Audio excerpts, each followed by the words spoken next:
You know, Bill, there's something that I really love about the Windows 95. It's really cool, and it comes up right here. And okay, now what? It's okay. Now look there, the flying toasters. Look, see, they're toasters and they're flying, and then here comes the Brandon. Look at it, gobbling up. Let me show you something. Yeah, okay. Here. What? Okay. Huh? Wow, cool. Make that fly. Let me see that thing fly. Wow. So what did you think of that quiz machine? Very impressive piece of equipment until it exploded, wasn't it? I've seen better. Now, at Microsoft, I have a feeling that you guys must have a vast research and development department. New ideas come across your desk every minute of every day, don't they, pretty much? Almost. Yeah. So now, if something like the quiz machine failed, what would you do? What course of action would you take? I'd recall it. Recall it? But wouldn't you fire a lot of people first? No. No! I have like a million things to ask you. First of all, if you can, describe for us, succinctly, what it is that you did better and first that put you where you are today. What was the core of this? What was the seed? What is the essence of Microsoft? When and how did that happen? Okay. I think there's a lot of elements that go into it. Vision of what software could do. What was the vision? What was your vision? Well, a computer on every desk and in every home. Right. I don't have one on my home or in my We're desk. working on or that. Vice versa. But there was more to it than just that vision. You must have known, how early did you realize you knew something that could be exploited and to this extreme? Well, there were a small group of people who saw what this chip could do as it became more powerful. And we sort of felt like a special group because we were all working on it. And we thought someday these big computer companies are going to have a huge problem, and this thing is going to reach out to the entire world. But every year we just kept hiring more people working on it. It's been 20 years since we started it, and we're not really to the full realization of that vision even today. Yeah. But this came to you more or less when you were in high school. You were so far ahead of people in your high school class with knowledge of computers that the school hired you, didn't they? That's right. I did the school scheduling. It was a very nice position to be in. And how did you make that work to your advantage?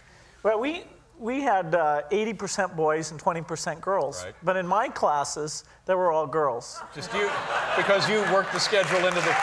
There you go.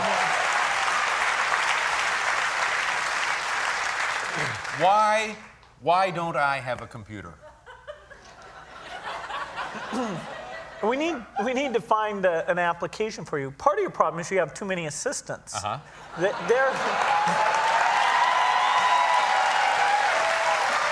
Well, I like having assistants. well, they're like human computers. They're doing everything for you. Right. Maybe you should let them have computers, but I think some of them do. I certainly haven't met all of them, but I think some of them do. But I think about this, and what about this internet thing? Do you know anything about that? sure. What the hell is that exactly? Well, it's become a place where people are publishing information. Right. So everybody can have their own homepage. Companies are there, the latest information. It's wild what's going on. You can send electronic mail to people. It is the big new thing. Yeah, but it's easy to criticize something you don't fully understand, which is my position here. Go ahead. But I can remember a couple of months ago, there was like a big breakthrough announcement that on the internet or on some computer deal, they were going to broadcast a baseball game. You could listen to a baseball game on your computer. And I just thought to myself, does radio ring a bell? You know what I mean? There's a difference. There is a difference. It's not a huge difference. What is the difference? But you can listen to the baseball game whenever you want. All right. Too. Oh, I see. So it's stored in one of your memory deals, and then you Exactly. can come That's back the a year RAM later. thing you talked about earlier. Yeah. Do tape recorders ring a bell?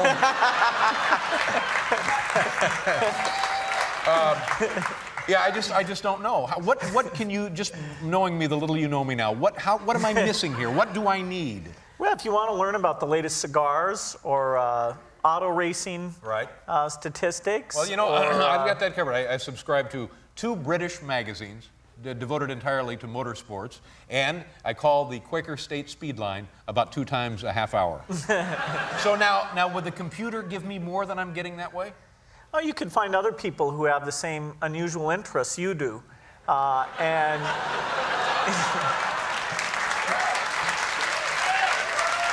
You mean You mean the troubled loner chat room on the internet? Absolutely. I think one day I'll get one of these deals, but I've played with them, and then you type it in, and then you get that thing, that little arrow. Is that the arrow you You move? bet. And then You it's bet. just, it's like, oh, I get it. It's an eye test. What are we? Tell me about your house. Are you in your new house yet? No, I'm still building that. I'm hoping to move in by the end of '96. Is it just like the coolest house of all time? For me, it's the coolest house of all time. What are the things that you've designed for the house that really you're very excited about? Well, I've got a trampoline room that I can go and use. A trampoline room. That's right. This is like an actual trampoline or like a computer trampoline? Non-virtual. This is This is the real deal. sure. And you have artwork that can be changed? Right. I have very high quality screens throughout the house, and so I can call up. I can take a topic like scientists or Russia or Renaissance paintings, and so different ones of images related to that topic will come up, and wherever I go, you get those high quality displays. Man, how many square feet is this? Well, it's fairly big. What are we talking about? Oh, more than 50,000 square feet. 50,000 square feet? This theater is not that big, Bill. It's got different parts. It's got a place where I can entertain. Oh, well, that's good. You don't want to cheat yourself on that. Okay. Is there something now beyond what we understand about computers that, like 20 years ago, we didn't fully understand computers? Is there now another level of something? Maybe we haven't even thought of it. Maybe it's not even possible. Maybe, a whole different mechanism, a whole different software and hardware? Or is this going to be it now through the end of time? Mostly what we're working on now is the computer being a tool to help us learn or find other people with the same interests. Eventually, we may figure out how to make the computer think, but that turns out to be a very tough problem. In fact, there's been almost no progress made on it. So nobody knows when that'll happen. Some people think it'll never happen. Yeah, we don't want them to think, do we? Not really, I Well, wouldn't think. it's a scary thought. Yeah. It's too bad there's no money in this, too, isn't it? Just a shame. The book is called The Road Ahead. And Bill, thank you very much. I can't thank you for your help here with the big quiz machine tonight.